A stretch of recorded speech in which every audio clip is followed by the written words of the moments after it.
Olá pessoal, eu sou Luiz Arthur Nogueira e este é o Papo de Economista direto dos estúdios da B3 em São Paulo, um programa feito por economistas sem economês. Nesta semana conosco o economista Fábio Astrauskas, CEO da consultoria Zigen e professor do INSPER. Hoje o tema é escolhido pela produção do programa, crescimento econômico. Fábio, em meio a essa crise, principalmente política, a grande pergunta é: o Brasil vai conseguir crescer esse ano ou a retomada da recessão é uma realidade que infelizmente a gente não consegue lutar contra?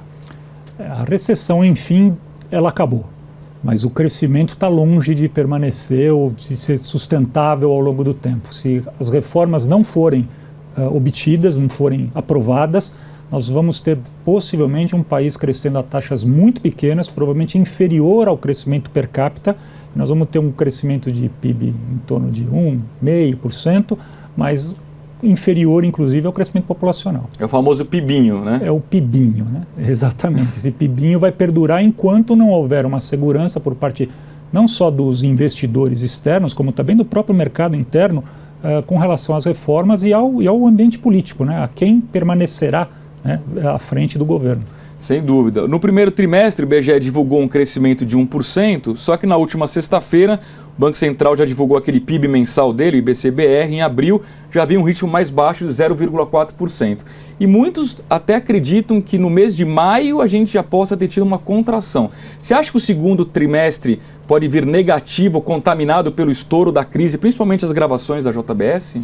É possível. Frente a esse cenário que a gente enxergou, o mês de maio foi um mês muito ruim, para todos os setores praticamente. Parou tudo, né? Parou tudo. Setores de ponta a ponta, desde o consumo a bens de capital, passando até pelo agronegócio, vários outros setores. O agronegócio vem sustentando, né, uma parcela ainda do crescimento.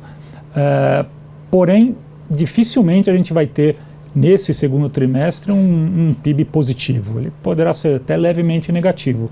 E até o final do ano, provavelmente andando de lado. Agora, Fábio, você que tem contato com empresas, você sentiu já um processo de engavetamento de investimentos depois da JBS? Muita gente dá uma pisada no freio para esperar ver o que vai acontecer lá em Brasília? Não tenha dúvida, isso aconteceu fortemente, vários setores apontaram esse motivo, né, como principal para que eles adiassem alguns investimentos que já estavam até necessários de sair da gaveta, porque há dois tipos de investimento, né? Aquele investimento que o empresário quer fazer para crescer, mas há também aquele tipo de investimento que o empresário tem que fazer para continuar sobrevivendo, para continuar competitivo, né? E mesmo esses investimentos vêm sendo adiados, porque o cenário é muito incerto. Ele afetou e não só um setor, porque ele não afetou só o setor do agronegócio, né, onde a JBS é o centro da discussão, Sim. Mas ele afetou outros setores também da economia. E isso, com certeza, vai continuar trazendo insegurança para o investidor. E como é que fica a confiança dos consumidores nesse cenário de incerteza? O consumidor ele continua inseguro e aí tem muito mais a ver com emprego, né? Ou desemprego, né? O nível de desemprego continua muito alto, resiste num patamar muito alto e não há sinais de que ele irá melhorar muito até o final do ano. Óbvio que deve cair um pouquinho o desemprego, mas não o suficiente para a gente encontrar uma retomada de confiança do consumidor no cenário econômico e, inclusive, com relação à compra, né? Se o crescimento, se o desemprego diminuir muito rápido, é muito possível que a gente não tenha uma inflação tão controlada como a gente está vendo atualmente. No teu cenário econômico, as reformas, as principais, a trabalhista, da Previdência, elas passam ou não? A trabalhista praticamente já passou. Tá. Falta um pouquinho no Senado. Falta pouquinho, né? A Previdência, eu acho que essa nós vamos ter muita dificuldade para aprovar. Eu não sou muito otimista.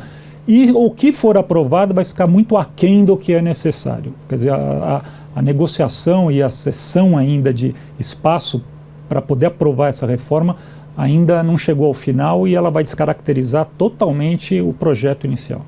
No teu cenário político, é mais provável que o presidente Temer termine o mandato dele ou algo no meio do caminho pode acontecer, gerando eleições indiretas, enfim? Eu acho que depende do que a gente chama terminar o mandato. Né?